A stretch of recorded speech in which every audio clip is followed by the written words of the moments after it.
আসসালামু আলাইকুম। হাইতুস সাহাবা রাদিয়াল্লাহু আনহুম তৃতীয় খণ্ড হইতে পড়া হইতেছে। হযরত আমির ইবনে রাবিয়া রাদিয়াল্লাহু আনহু এর জমি ফেরত দেওয়া। জাহিদ ইবনে আসলাম রহমতুল্লাহ বলেন, আরবের এক ব্যক্তি হযরত আমির ইবনে রাবিয়া রাদিয়াল্লাহু আনহুর নিকট মেহমান হইল। তিনি তার খুব হাতির যত্ন করিলেন এবং তার জন্য রাসূলুল্লাহ সাল্লাল্লাহু আলাইহি ওয়াসাল্লামের দরবারে সুপারিশও করিলেন। উক্ত ব্যক্তি রাসূলুল্লাহ সাল্লাল্লাহু আলাইহি ওয়াসাল্লামের নিকট হইতে হযরত আমির রাদিয়াল্লাহু আনহু এর নিকট ফিরে আসিয়া বলিল, আমি রাসূলুল্লাহ সাল্লাল্লাহু আলাইহি ওয়াসাল্লামের নিকট আরবের এমন এক সমতল ভূমি জাগির হিসাবে চাইয়া লইয়াছি যে সমগ্র আরবে উহা অপেক্ষা উত্তম ভূমি আর নাই। আমার ইচ্ছা হইল সেই ভূমি হইতে এক টুকরা আপনাকে দান করিব, যা আপনার জীবদ্দশায় আপনার থাকিবে এবং আপনার পর আপনার সন্তানগণ উহার মালিক হইবে। হযরত আমির রাদিয়াল্লাহু আনহু বলিলেন, তোমার এক জমিনের টুকরা আমার প্রয়োজন নাই, কেননা আজ এমন এক সূরা নাজিল হইয়াছে যা আমাদেরকে দুনিয়া ভুলিয়া দিয়াছে। সেই সূরা হইল অর্থ ওই সমস্ত কাফের লোকদের জন্য তাদের হিসাবের সময় নিকটবর্তী হইয়া আসিয়াছে, আর তারা সসতর্কতায় পড়িয়া রইয়াছে এবং বিমুখ হইয়া রইয়াছে। হযরত আবু যর গিফারী রাদিয়াল্লাহু আনহুর মাল ফেরত দেওয়া।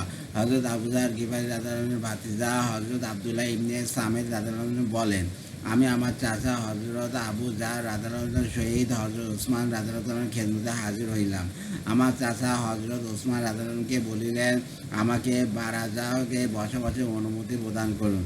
হযরত ওসমান রাদিয়াল্লাহু আনহু বললেন, ঠিক আছে, আর আমরা আপনার জন্য সদকা কিছু উট সকাল বিকাল আপনার নিকট হাজির করার জন্য নির্দিষ্ট করিয়া দিব। আপনি উহা দুধ দহন করিয়া লইবেন। আমার চাচা বলিলেন, আমার এগুলির প্রয়োজন নাই। আবু জারের জন্য যখন তার ছোট উটের পাড়ি যথেষ্ট।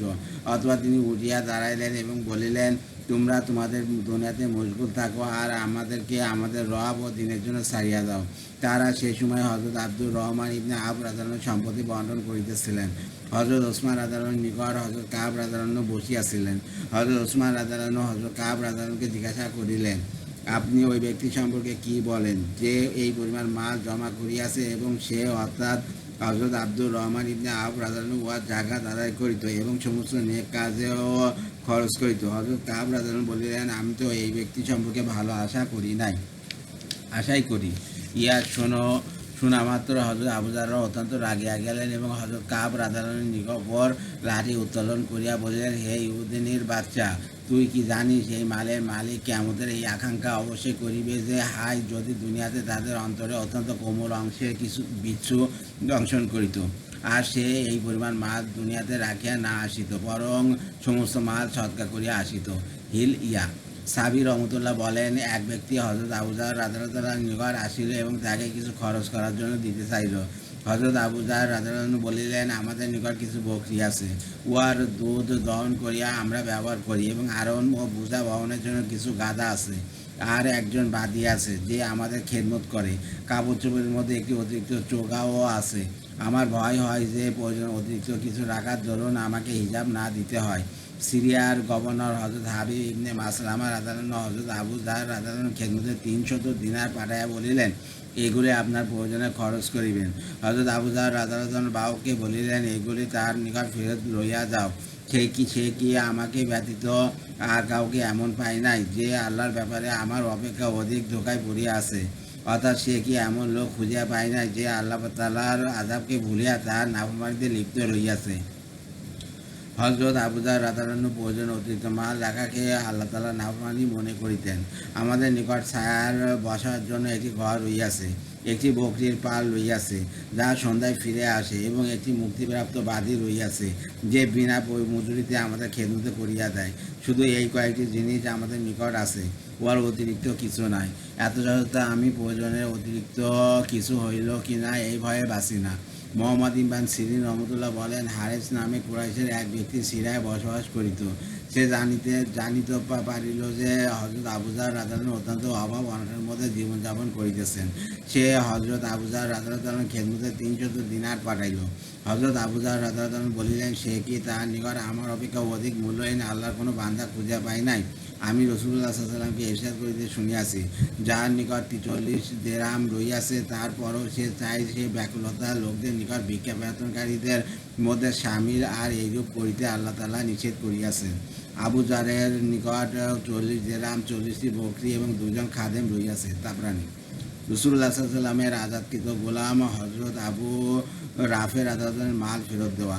নবী করিম সাল্লাল্লাহু আলাইহি সাল্লামের আজাদকৃত গোলাম হযরত আবু রাফে রাদিয়াল্লাহু আনহু বলেন, নবী করিম সাল্লাল্লাহু আলাইহি সাল্লাম বলিলেন, হে আবু রাফে, তোমার সেই সময় কি অবস্থা হইবে যখন তুমি গরিব হইয়া যাইবে?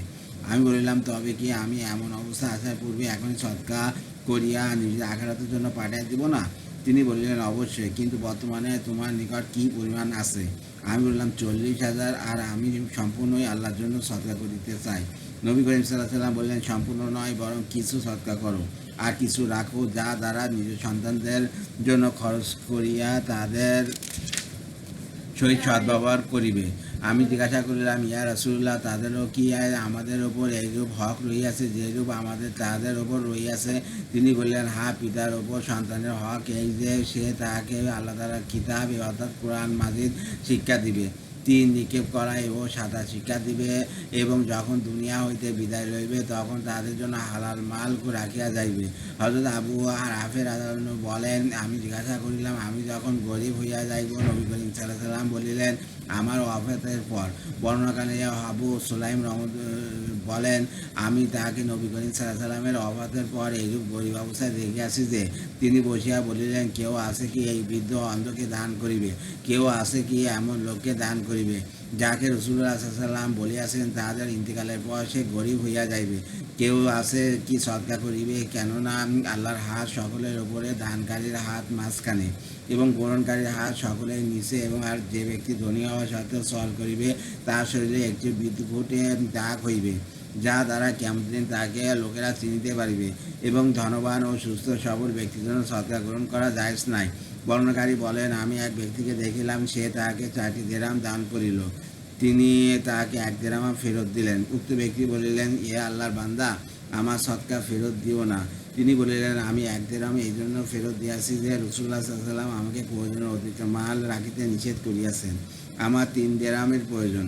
বর্ণনাকারী আবু সুলাইম বলেন, আমি পরবর্তীতে তাকে এইরূপ ধনবান দেখিয়াছি যে ওয়াসা শোষা যে সদকা উসুলকারী তার নিকটও ওসর উসুল করিতে আসিত। আর তিনি বললেন, হায়, আমি যদি গরিব অবস্থায় মৃত্যুবরণ করিতাম, দ্বিতীয়বার ধনী না হইতাম। তিনি যেই দামে গোলাম খরিদ করিতেন সেই দামে তাহার সহিত মুক্তিপণ আদায়ের চুক্তি করিতেন এবং তাহাকে মুক্ত করিয়া দিতেন। হযরত আব্দুর রহমান ইবনে আবি বকর সিদ্দিক রাদিয়াল্লাহু আনহু মাল ফেরত দেওয়া। আব্দুল আজিজ ইবনে ওমর ইবনে আব্দুর রহমান ইবনে আওফ রাদিয়াল্লাহু আনহু বলেন, হযরত আব্দুর রহমান ইবনে আবি বকর সিদ্দিক রাদিয়াল্লাহু আনহু যখন হযরত মুয়াবিয়া রাদিয়াল্লাহু আনহুর হাতে খেলাফতের বায়াত হইতে অস্বীকার করিলেন, তখন হযরত মুয়াবিয়া রাদিয়াল্লাহু আনহু তাহার নিকট 1,00,000 দিরহাম পাঠাইলেন।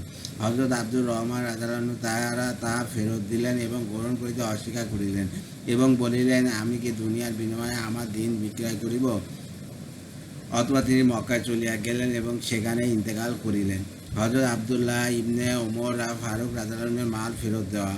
মাইমুন রহমতুল্লাহ বলেন, হযরত মুয়াবিয়া রাদিয়াল্লাহু আনহু হযরত আমর ইবনে আস রাদিয়াল্লাহু আনহুকে গোপনে হযরত আব্দুল্লাহ ইবনে ওমর রাদিয়াল্লাহু আনহুর মনের কথা জানার কাজে লাগাইলেন যে তিনি ইয়াজিদ ইবনে মুয়াবিয়ার হাতে খেলাফতের বায়াত না হইয়া নিজেই খেলাফতের জন্য যুদ্ধ করার ইচ্ছা রাখেন কিনা।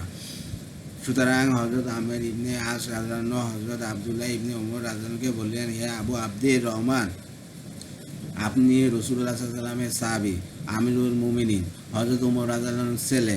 আপনি খেলাফতের বেশি হকদার। আপনি কেন খেলাফতের দাবি লইয়া বর্তমান খলিফার বিরুদ্ধে দাঁড়াইয়া যান না? আমরা আপনার হাতে বায়াত হইতে প্রস্তুত আছি।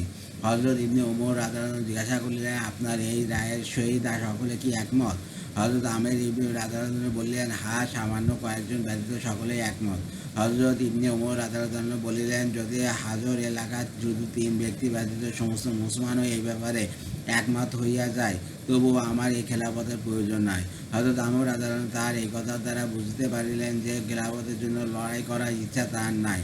অতএব হযরত আমর ইবনে আস রাদিয়াল্লাহু আনহু বলিলেন, আপনি কি এমন ব্যক্তির হাতে খেলাফতের বায়াত হইতে প্রস্তুত আছেন যাহার উপর প্রায় সকলেই একমত হইয়া গিয়াছে, আর উহার বিনিময়ে সে আপনার নামে এই পরিমাণ জমিন ও এই পরিমাণ মাল লিখিয়া দিবে, যাহাতে আপনার ও আপনার সন্তানদের আর কোনো অভাব থাকিবে না?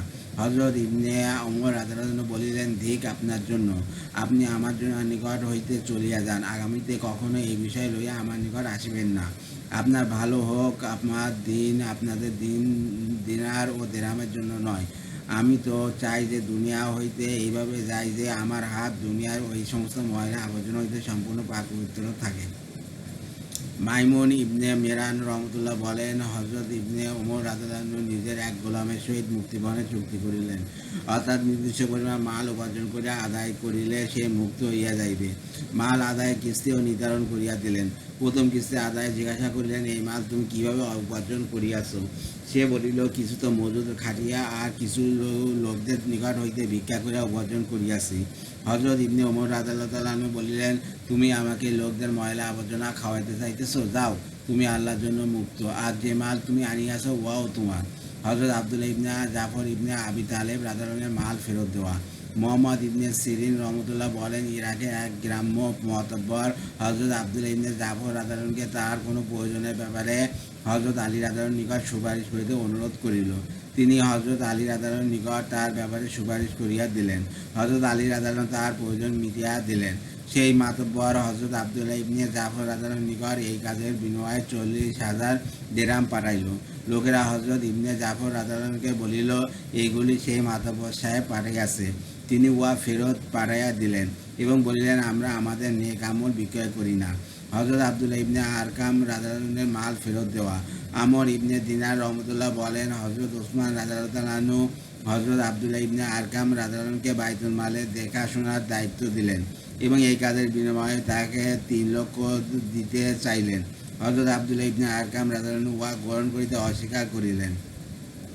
ইমাম মালিক রহমতুল্লাহ বলেন, আমার নিকট এই সংবাদ পৌঁছিয়াছে যে হযরত ওসমান রাদিয়াল্লাহু হযরত আব্দুল্লাহ ইবনে আরকাম রাদিয়াল্লাহুকে তার কাজের বিনিময়ে 30,000 দিতে চাইয়াছেন, কিন্তু তিনি উহা গ্রহণ করিতে অস্বীকার করিয়াছেন এবং বলিয়াছেন, আমি তো আল্লাহর জন্য কাজ করিয়াছি। হযরত আমর ইবনে নোমান ইবনে মুকাররিন রাদিয়াল্লাহু মাল ফেরত দেওয়া। মুয়াবিয়া ইবনে কুরা রহমতুল্লাহ বলেন, আমি হযরত আমর ইবনে নোমান ইবনে মুকাররিন রাদিয়াল্লাহুর নিকট অবস্থান করিতেছিলাম। ইতিমধ্যে রমজানের মাস আসিল। এক ব্যক্তি দিরহামের একটি থলি লইয়া তাহার নিকট আসিল এবং বলিল, আমির হযরত মুসাব ইবনে উমাইর রাদিয়াল্লাহু আপনাকে সালাম বলিয়াছেন এবং বলিয়াছেন যে কোরআনের প্রত্যেক কারীর নিকট আমাদের পক্ষ হইতে হাদিয়া বসিয়াছে। অতএব এই দিরহামগুলি আপনার নিকট পাঠাইলাম, আপনি এগুলি নিজের প্রয়োজনে খরচ করিবেন। হযরত আমর ইবনে নোমান রাদিয়াল্লাহু বাহুকে বলিলেন, তাহাকে যাইয়া বলিয়া দাও, আল্লাহর কসম, আমরা দুনিয়ার হাসিল করার জন্য কোরআন পড়ি নাই। আর সেই থলি তাকে ফেরত দিয়া দিলেন। ইসবা হযরত আবু বকর সিদ্দিক রাদিয়াল্লাহু কন্যা হযরত আসমা রাদিয়াল্লাহু আনহা ও হযরত আয়েশা রাদিয়াল্লাহু আনহার মাল ফেরত দেওয়া।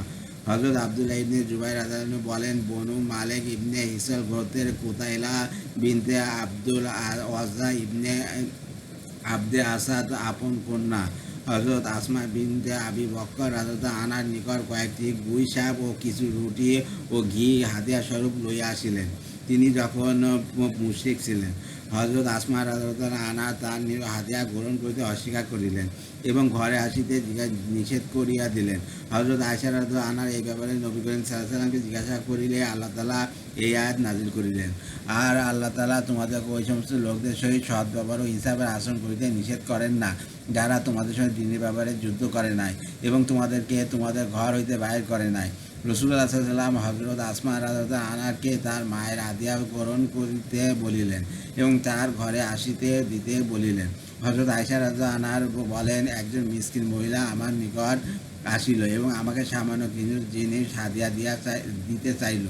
তার অভাব অনটনের ওপর দয়াবরত হইয়া তার হাদিয়া গ্রহণ করা আমি ভালো মনে করিলাম না। নবী করিম সাল্লাল্লাহু আলাইহি ওয়াসাল্লাম বলিলেন, তুমি এমন কেন করিলে না যে তার হাদিয়া গ্রহণ করিয়া লইতে এবং তার হাদিয়ার বিনিময়ে কিছু দিয়া দিতে? আমার মনে হয় তুমি মহিলাটিকে তুচ্ছ ভাবিয়াছ। হে আয়েশা, বিনয় অবলম্বন করো, কেননা আল্লাহ তাআলা বিনয়ীদেরকে ভালোবাসেন এবং অহংকারীদেরকে ঘৃণা করেন। সোয়াল করা হইতে বাঁচিয়া থাকা হযরত আবু সাঈদ রাদিয়াল্লাহু ঘটনা। হযরত আবু সাঈদ রাদিয়াল্লাহু বলেন, একবার আমরা অভাব অনটন ও দুরবস্থায় পতিত হইলাম।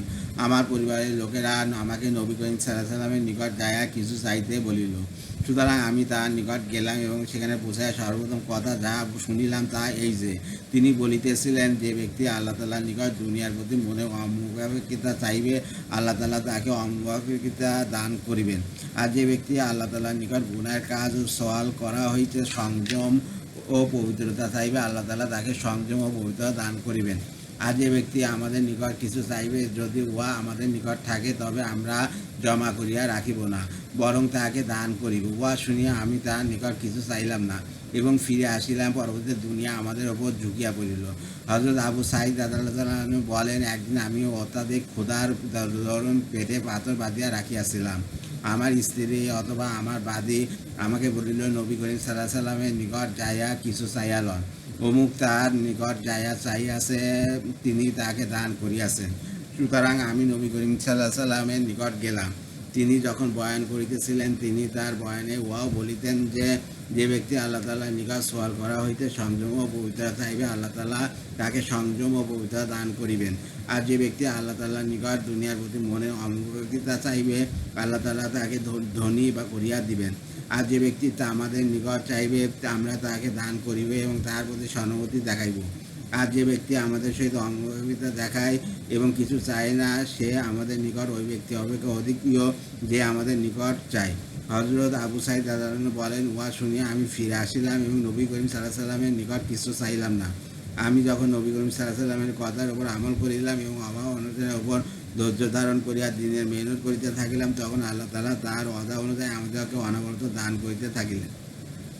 অবশেষে আমি এত ধনী হইয়া গেলাম যে আমার জানা মতে আনসারদের কোনো পরিবার আমার অপেক্ষা এত ধনী হয় নাই। কানাস। হযরত আব্দুর রহমান ইবনে আউফ রাদিয়াল্লাহু আনহু ঘটনা। হযরত আব্দুর রহমান ইবনে আউফ রাদিয়াল্লাহু আনহু বলেন, রাসূলুল্লাহ সাল্লাল্লাহু আলাইহি ওয়াসাল্লাম আমার সহিত কিছু ওয়াদা করিয়া রাখিয়াছিলেন। যখন ইহুদী গোত্র বনু কুরাইজার এলাকায় বিদায় হইল, তখন আমি রাসূলুল্লাহ সাল্লাল্লাহু আলাইহি ওয়াসাল্লামের খেদমতে হাজির হইলাম, যাহাতে তিনি তাহার ওয়াদা পূরণ করেন এবং আমাকে দান করেন।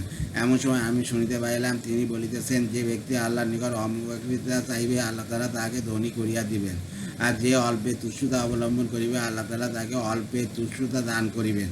আমি উহা শুনিয়া মনে মনে বলিলাম, যদি এমনই হয়, তবে আমি রাসূলুল্লাহ সাল্লাল্লাহু আলাইহি ওয়াসাল্লামের নিকট কিছু চাইব না। হযরত সোবান রাদিয়াল্লাহু আনহু ঘটনা। হযরত সোবান রাদিয়াল্লাহু আনহু বলেন, রাসূলুল্লাহ সাল্লাল্লাহু আলাইহি ওয়াসাল্লাম বলিলেন, যে ব্যক্তি আমার পক্ষ হইতে এই দায়িত্ব গ্রহণ করিবে যে সে লোকদের নিকট কিছু চাইবে না, আমি তাহার জন্য জান্নাতের দায়িত্ব গ্রহণ করিলাম। আমি আরজ করিলাম, আমি এই দায়িত্ব গ্রহণ করিলাম। বর্ণনাকারী বলেন, হযরত সোবান রাদিয়াল্লাহু আনহু কখনো কারোর নিকট কিছু চাইতেন না। ইবনে মাজার এর রেওয়াত আছে যে রাসূলুল্লাহ সাল্লাল্লাহু আলাইহি ওয়াসাল্লাম হযরত সোবান রাদিয়াল্লাহু আনহুকে বলিলেন, লোকদের নিকট কিছু চাইও না।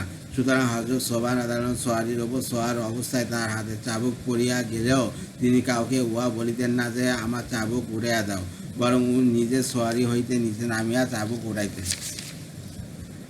ইসলামী আমলের ওপর বায়াতের বর্ণনায় হযরত আবু উমামা রাদিয়াল্লাহু আনহু হইতে হযরত সোবান রাদিয়াল্লাহু আনহু কারোর নিকট কিছু না চাওয়ার ওপর বায়াতের ঘটনা পূর্বে বর্ণিত হইয়াছে। উক্ত হাদীসে হযরত আবু উমামা রাদিয়াল্লাহু আনহু বলিয়াছেন, আমি হযরত সোবান রাদিয়াল্লাহু আনহুকে মক্কাতে প্রচণ্ড ভিড়ের ভিতর দেখিয়াছি। শোয়ার অবস্থায় তাহার হাতে চাবুক পড়িয়া যাইত, আর কখনো কারোর কাঁধের ওপর পড়িত, আর সে তাহাকে চাবুক দিতে চাইত, কিন্তু তিনি লইতেন না, বরং নিজে নামিয়া উহা লইতেন। হযরত আবু বকর রাদিয়াল্লাহু আনহু ঘটনা। ইবনে আবি মুলাইকা রহমতুল্লাহ বলেন, কখনো এমন হইত যে হযরত আবু বকর রাদিয়াল্লাহু আনহুর হাত হইতে উটনীর লাগাম ছুটিয়া নিচে পড়িয়া যাইত, আর তিনি উটনীর সামনে পায়ের ওপর আঘাত করিয়া উহাকে বসাইতেন এবং নিজের লাগাম উড়াইয়া লইতেন। লোকেরা তাহাকে বলিত, আপনি আমাদেরকে বলিলে আমরাই আপনাকে লাগাম ধরিয়া দিতাম।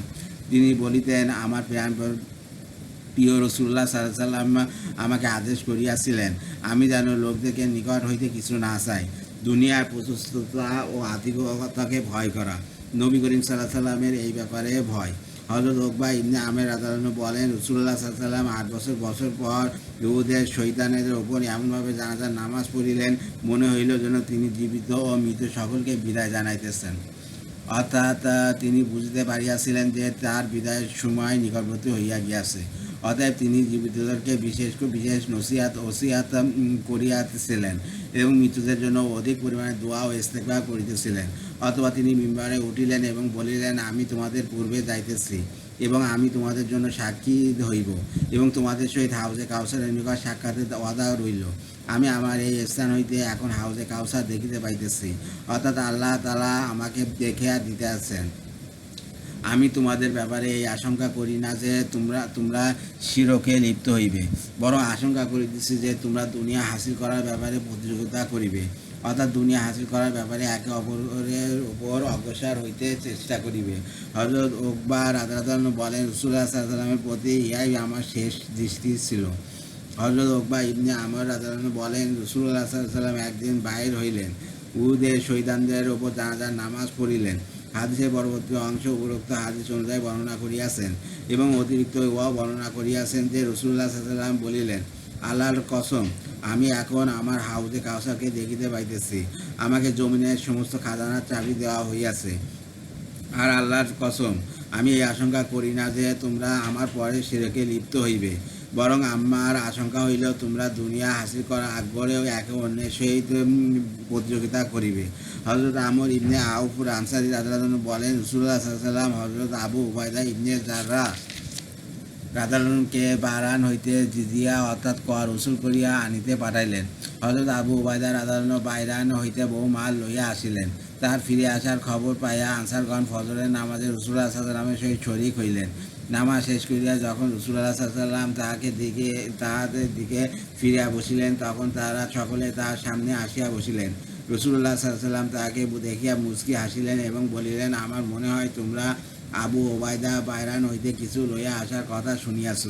তারা বলিলেন, জি হ্যাঁ ইয়া রাসূলুল্লাহ। রাসূলুল্লাহ সাল্লাল্লাহু আলাইহি ওয়াসাল্লাম বলিলেন, আমি তোমাদেরকে সুসংবাদ দিতেছি, তোমরা খুশির বিষয়ের আশা রাখো। আল্লাহর কসম, তোমাদের জন্য আমি অভাবের ভয় করি না, বরং এই ভয় করি যে তোমাদের জন্য দুনিয়া এইভাবে বিস্তৃত করিয়া দেওয়া হইবে যেমন তোমাদের পূর্ববর্তীদের জন্য বিস্তৃত করিয়া দেওয়া হইয়াছিল। আর তোমরা উহাকে হাসিল করার জন্য পরস্পর প্রতিযোগিতা করিবে যেমন তোমাদের পূর্ববর্তীগণ করিয়াছিল। ফলে এই দুনিয়া তোমাদেরকে এইভাবে ধ্বংস করিয়া দিবে যেমন তোমাদের পূর্ববর্তীদেরকে ধ্বংস করিয়া দিয়াছে। তার কি হযরত আবু যার রাদিয়াল্লাহু আনহু বলেন, একবার নবী করিম সাল্লাল্লাহু আলাইহি ওয়াসাল্লাম বয়ান করিতেছিলেন। এমন সময় একজন রুক্ষ স্বভাবের গ্রাম্য লোক দাঁড়ায় বললেন, ইয়া রাসূলুল্লাহ, দুর্ভিক্ষ আমাদেরকে খাইয়া অর্থাৎ শেষ করিয়া ফেলিল। নবী করিম সাল্লাল্লাহু আলাইহি ওয়াসাল্লাম বলিলেন, আমি তোমাদের জন্য দুর্ভিক্ষ ব্যতীত অন্য জিনিসের বেশি আশঙ্কা করিতেছি, যখন কিনা তোমাদের ওপর পানির ন্যায় দুনিয়া ঢালিয়া দেওয়া হইবে। হায় আমার উম্মত যদি স্বর্ণ পরিধান না করিত। তারগিব অপর এক হাদিসে হযরত আবু সাঈদ খুদরী রাদিয়াল্লাহু আনহু বলেন, রাসূলুল্লাহ সাল্লাল্লাহু আলাইহি ওয়াসাল্লাম একবার মিম্বারে উঠিয়া বসিলেন এবং আমরা তাহার চারিপাশে বসিয়া গেলাম। অতঃপর বলিলেন, আমি তোমাদের ব্যাপারে যে সমস্ত বিষয়ে ভয় করি তার মধ্যে একটি এই যে আল্লাহ তাআলা তোমাদের জন্য দুনিয়ার চাকচিক্য ও সৌন্দর্য খুলিয়া দিবেন। হযরত সাদ ইবনে আবি ওয়াক্কাস রাদিয়াল্লাহু আনহু বলেন, রাসূলুল্লাহ সাল্লাল্লাহু আলাইহি ওয়াসাল্লাম বলিলেন, আমি তোমাদের জন্য অভাব অনটনের পরীক্ষা অপেক্ষা সচ্ছলতার পরীক্ষাকে বেশি ভয় করি। আল্লাহ তাআলা তো অভাব অনটন দ্বারা তোমাদের পরীক্ষা করিয়া লইয়াছেন, উহাতে তোমরা সবর করিয়াছ। দুনিয়া সুমিষ্ট ও চাকচিক্যময়, জানি না সেই পরীক্ষায় তোমরা উত্তীর্ণ হইতে পারবে কিনা। হযরত আউফ ইবনে মালিক রাদিয়াল্লাহু আনহু বলেন, রাসূলুল্লাহ সাল্লাল্লাহু আলাইহি ওয়াসাল্লাম একবার সাহাবা রাদিয়াল্লাহু আনহুদের মধ্যে দাঁড়ায় বলিলেন, তোমরা কি অভাব অনটনকে ভয় করিতেছ কি না? দুনিয়ার চিন্তা তোমাদেরকে চিন্তাযুক্ত করিয়া রাখিয়াছে। আল্লাহ তাআলা পারস্য ও রোমের ওপর তোমাদেরকে বিজয় দান করিবেন এবং তোমাদের ওপর দুনিয়া অধিক পরিমাণে ঢালিয়া দেওয়া হইবে, আর এই দুনিয়ার কারণে তোমরা স্বল্পল হইতে সরিয়া যাইবে। তার কি দুনিয়ার প্রতিষ্ঠার ওপর হযরত ওমর ইবনে খাত্তাব রাদিয়াল্লাহু আনহু ভয় ও কান্না। হযরত মেসওয়ার ইবনে মাকরামা রাদিয়াল্লাহু আনহু বলেন, হযরত ওমর ইবনে খাত্তাব রাদিয়াল্লাহু আনহুর নিকট কাদেসিয়ার গনিমত হইতে কিছু গনিমতের মাল আসিল। তিনি উহা পরিদর্শন করিতেছিলেন এবং উহা দেখিয়া কাঁদিতেছিলেন। তাহার সহিত হযরত আব্দুর রহমান ইবনে আউফ রাদিয়াল্লাহু আনহু ছিলেন। তিনি বললেন, হে আমিরুল মুমিনিন, আজ তো খুশি ও আনন্দের দিন। হযরত ওমর রাদিয়াল্লাহু আনহু বললেন, হ্যাঁ, তবে এই মাল যে জাতির নিকটই আসে তাদের মধ্যে শত্রুতা বিদ্বেষ অবশ্যই সৃষ্টি করিয়া দেয়। কানাস ইব্রাহিম ইবনে আব্দুর রহমান ইবনে আউফ রাদিয়াল্লাহু আনহু বলেন, হযরত ওমর রাদিয়াল্লাহু আনহুর নিকট যখন কিসরা ধনভাণ্ডার আসিল, তখন হযরত আব্দুল্লাহ ইবনে আরকাম জুরি রাদিয়াল্লাহু আনহু বলিলেন, আপনি এগুলি বাইতুল মাল জমা করিয়া রাখিয়া দেন না কেন? হযরত ওমর রাদিয়াল্লাহু আনহু বললেন, না, আমরা এইগুলি বাইতুল মালে জমা করিয়া রাখিব না, বরং বন্টন করিয়া দিব। উহা বলিয়া হযরত ওমর রাদিয়াল্লাহু আনহু কাঁদিতে লাগিলেন। হযরত আব্দুর রহমান ইবনে আউফ রাদিয়াল্লাহু আনহু বললেন, হে আমিরুল মুমিনিন, আপনি কেন কাঁদিতেছেন? আল্লাহর কসম, আজ তো আল্লাহ তাআলার শুকর আদায় করার দিন এবং খুশি ও আনন্দের দিন। হযরত ওমর রাদিয়াল্লাহু আনহু বললেন, আল্লাহ তাআলা যে কোনো জাতিকে এই মাল দান করিয়াছেন, উহা অবশ্যই তাদের মধ্যে শত্রুতা ও বিদ্বেষ সৃষ্টি করিয়াছে। হাসান রহমতুল্লাহ বলেন, হযরত ওমর ইবনে খাত্তাব রাদিয়াল্লাহু আনহু খেদমতে পারস্য সম্রাট কিসরার রাজমুকুট ও আরও অন্যান্য অলঙ্কাদি আনিয়া সম্মুখে রাখা হইল। উপস্থিত লোকদের মধ্যে হযরত সুরাকা ইবনে মালিক ইবনে জুসুম রাদিয়াল্লাহু আনহু ছিলেন। হযরত ওমর রাদিয়াল্লাহু পারস্য সম্রাট কিসরা ইবনে হুরজমের কাকন দুইখানি তার সম্মুখে রাখিলেন। হযরত সুরাকা রাদিয়াল্লাহু কাকন দুইখানি লইয়া নিজ হাতে পরিধান করিলে উহা তার কাঁধ পর্যন্ত পৌঁছিয়া গেল। হযরত ওমর রাদিয়াল্লাহু যখন উভয় কাকন তার হাতে পরা অবস্থায় দেখিলেন তখন বলিলেন, আলহামদুলিল্লাহ, কিসরা ইবনে হুরজমের কাকন বনু মুগলিজের এক গ্রাম্য ব্যক্তি সুরাকা ইবনে মালিক ইবনে জুসুমের সাথে শোভা পাইতেছে। অতঃপর বলিলেন, আয় আল্লাহ, আমি জানি আপনার রাসূল হযরত মুহাম্মদ সাল্লাল্লাহু আলাইহি ওয়াসাল্লাম চাইতেছেন যে কোথা হইতে মাল পান আর আপনার রাস্তায় আপনার বান্দাদের উপর খরচ করেন, কিন্তু তাহার প্রতি দয়াবরত হইয়া ও তাহার জন্য উহা অপেক্ষা উত্তম পন্থা অপছন্দ করিয়া আপনি তাহার নিকট হইতে মালকে দূরে সরাইয়া রাখিয়াছেন। হায় আল্লাহ, আমি জানি হযরত আবু বকর রাদিয়াল্লাহু চাইতেন যে কোথা হইতে মাল পান ও আর আপনার রাস্তায় আপনার বান্দাদের ওপর উহা খরচ করেন, কিন্তু আপনি তাহার জন্য দরবস্ত হইয়া তাহার জন্য উহা অপেক্ষা উত্তম পন্থা পছন্দ করিয়া আপনি তাহার নিকট হইতে মালকে দূরে সরাইয়া রাখিয়াছেন। বর্তমানে আমার নিকট এই মাল অধিক পরিমাণে আসিতেছে। আয় আল্লাহ, আমি আপনার নিকট এইভাবে আশ্রয় চাইতেছি যে আমার নিকট এই মাল আসা যেন আপনার পক্ষ হইতে ওমরের বিরুদ্ধে কোনো কৌশল না হয়, অর্থাৎ ওমরের জন্য ধ্বংসের কারণ না হয়। অথবা হযরত ওমর রাদিয়াল্লাহু এই আয়াত তেলাওয়াত করিলেন।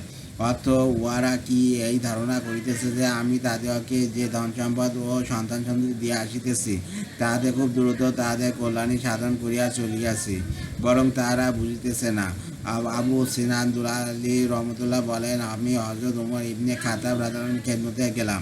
তাহার নিকট প্রথম শ্রেণীর মুহাজিরদেরকে এক জামাত বসিয়াছিলেন।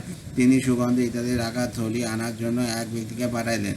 এই থলির টুকরি অথবা বস্তা সাদৃশ ছিল এবং উহা হযরত ওমর রাদিয়াল্লাহু নিকট ইরাকের এক দুর্গ হইতে আনা হইয়াছিল।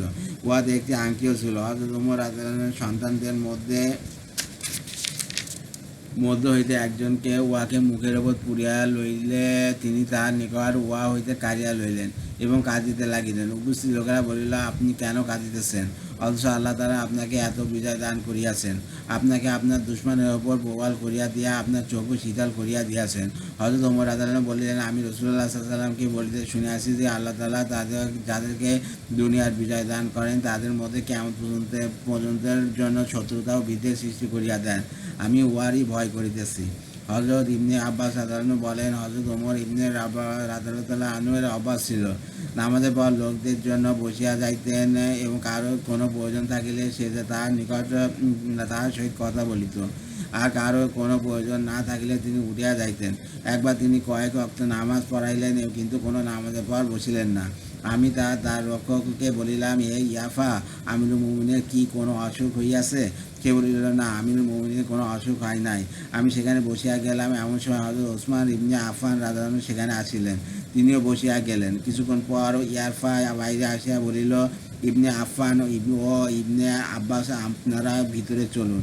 আমরা উভয় ভিতরে হযরত ওমর রাদিয়াল্লাহু নিকট গেলাম।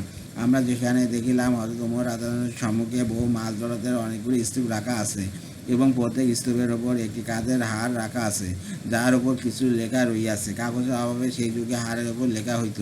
হযরত ওমর রাদিয়াল্লাহু বলিলেন, আমি সমস্ত মদিনাবাসীর ব্যাপারে চিন্তা করিয়া এই সিদ্ধান্তে পৌঁছিয়াছি যে মদিনায় সর্বাপেক্ষা বড় খানদান তোমাদের দুজনেরই। এই মালগুলি লইয়া যাও এবং নিজেদের মধ্যে বন্টন করিয়া লও। যা অতিরিক্ত হয় তা ফেরত দিয়া দিও। হযরত ওসমান রাদিয়াল্লাহু আনহু তো দুই হাত ভরিয়া লইতে আরম্ভ করিলেন, আর আমি হাঁটু ভরিয়া বসিয়া আরজ করিলাম, যদি কম হয় তবে আপনি উহা পূরণ করিয়া দিবেন। হযরত ওমর রাদিয়াল্লাহু বলিলেন, একই পাহাড়ে পাথর না, অর্থাৎ হযরত আব্বাসের ছেলে না, যেমন বাপ তেমন ছেলে, অর্থাৎ পিতার ন্যায় বুদ্ধিমান ও সাহসী। এই মাল কি সেই সময় আল্লাহ তাআলার নিকট ছিল না? যখন হযরত মুহাম্মদ সাল্লাল্লাহু আলাইহি ওয়াসাল্লাম এবং তার সাহাবী রাদিয়াল্লাহু আনহুম ক্ষুধার কারণে চামড়া খাইতেন? আমি বলিলাম, আল্লাহর কসম, যখন হযরত মুহাম্মদ সাল্লাল্লাহু আলাইহি ওয়াসাল্লাম জীবিত ছিলেন তখন এই মাল আল্লাহ তাআলার নিকট ছিল। তবে আল্লাহ তাআলা যদি তাহাকে এই সমস্ত মালগুলো দান করিতেন তবে আপনি যা করিতেছেন তিনি তা করিতেন না, বরং ভিন্ন রকম করিতেন। উহা শুনিয়া হযরত ওমর রাদিয়াল্লাহু রাগান্বিত হইলেন এবং বলিলেন, আচ্ছা, তিনি কি করিতেন? আমি বলিলাম, তিনি নিজে খাইতেন এবং আমাদেরকে খাওয়াইতেন। এই কথা শোনা মাত্র হযরত ওমর রাদিয়াল্লাহু উচ্চস্বরে কাঁদিতে আরম্ভ করিলেন। কান্নার কারণে তার পাঁজরের হাড়গুলি নড়িতে লাগিল। অতঃপর বলিলেন, আমি চাই এই খেলাফতের দায়িত্ব হইতে সমান সমান নিষ্কৃতি লাভ করি, অর্থাৎ না আমি উহার বিনিময়ে কোনো পুরস্কার লাভ করি আর না আমার কোনো শাস্তি হয়। হযরত ইবনে ও আব্বাস রাদিয়াল্লাহু বলেন, একবার হযরত উমর রাদিয়াল্লাহু ইবনে খাত্তাব রাদিয়াল্লাহু আমাকে ডাকিলেন। আমি তাহার খেদমতে উপস্থিত হইয়া দেখিলাম তাহার সম্মুখে একটি দস্তাখানার উপর স্বর্ণ সারিয়া পড়িয়া রহিয়াছে। হযরত উমর রাদিয়াল্লাহু বলিলেন, আসো, এই স্বর্ণগুলি নিজের কওমের লোকদের জন্য বণ্টন করিয়া দাও। আল্লাহ তাআলা এই স্বর্ণ ও মাল সম্পদ আপন নবী করিম সাল্লাল্লাহু আলাইহি ওয়াসাল্লাম ও হযরত আবু বকর রাদিয়াল্লাহু তাআলার নিকট হইতে দূরে রাখিয়াছিলেন, আর আমাদের দান করিতেছেন। আল্লাহ তাআলাই ভালো জানেন, এই মাল আমাদের ভালোর জন্য দেওয়া হইয়াছে না মন্দের জন্য। তারপর বলিলেন, না, আল্লাহ তাআলাই এই মাল তাঁর নবী করিম সাল্লাল্লাহু আলাইহি ওয়াসাল্লাম ও হযরত আবু বকর রাদিয়াল্লাহু হইতে এই জন্য দূরে রাখেন নাই যে তাদের সহিত তিনি মন্দ চাইতেছেন, আর আমাকে এই জন্য দান করিতেছেন না যে আমার সহিত ভালো চাইতেছেন। হযরত আব্দুর রহমান ইবনে আবু রাদিয়াল্লাহু বলেন, হযরত উমর রাদিয়াল্লাহু আমাকে ডাকার জন্য একজন লোক পাঠাইলেন। আমি তাহার খেদমতে হাজির হইলাম এবং আমি যখন তাহার দরজার নিকট পৌঁছাইলাম তখন ভিতর হইতে তার জোরে জোরে কান্নার আওয়াজ শুনিতে পাইলাম। আমি ভয় পাইয়া বলিলাম, আল্লাহর কসম, আমিরুল মুমিনের কোনো দুর্ঘটনা ঘটিয়াছে। আমি ভিতরে প্রবেশ করিয়া তার কাঁধ ধরিয়া বলিলাম, ইয়া আমিরুল মুমিনিন, এত অস্থির হওয়ার কোনো কারণ নাই, এত অস্থির হওয়ার কোনো কারণ নাই। তিনি বলিলেন, না, অস্থির হওয়ার বিরাট কারণ রইয়াছে, এবং আমার হাত ধরিয়া দরজার ভিতরে লইয়া গেলেন। আমি সেখানে যাইয়া দেখিলাম স্তূপকারের বহু থলি রাখা রহিয়াছে। তিনি বলিলেন, এমন আর খাতাবের বেটাদের আল্লাহর নিকট কোনো মূল্য রয় নাই। যদি আল্লাহ তাআলা চাইতেন তবে আমার উভয় সঙ্গী অর্থাৎ নবী করিম সাল্লাল্লাহু আলাইহি ওয়াসাল্লাম ও হযরত আবু বকর রাদিয়াল্লাহুকেও এই মাল দান করিতেন, আর তারা উহা খরচ করার যে নিয়ম অবলম্বন করিতেন আমিও সেই নিয়ম অবলম্বন করিতাম। আমি বলিলাম, আসুন বসিয়া চিন্তা করি এই মাল কিভাবে খরচ করা যায়। সুতরাং আমরা মুমিনিন অর্থাৎ রাসূলুল্লাহ সাল্লাল্লাহু আলাইহি ওয়াসাল্লামের বিবিদের জন্য 4000 করিয়া ও মুহাজিরদের জন্য 4000 করিয়া ও অন্যান্য লোকদের জন্য 2000 করিয়া সাব্যস্ত করিলাম। এভাবে সমস্ত মাল বন্টন করিয়া দিলাম। কানাস আলহামদুলিল্লাহ, হায়াতুস সাবার তৃতীয় খণ্ড হইতে পড়া গেল। আমার ইউটিউব চ্যানেল রিপন কুরাস, ওই জায়গায় আপনারা সাবস্ক্রাইব করবেন, লাইক কমেন্ট শেয়ার দেবেন, এতে আমি উৎসাহিত হই। আমার ফেসবুক পেজ হচ্ছে রিপন কুরাস, ওইটাকে আপনার ফলো করে রাখবেন। সবাই ভালো থাকবেন, সুস্থ থাকবেন এবং স্বাভাবিক থাকবেন। আল্লাহ হাফেজ।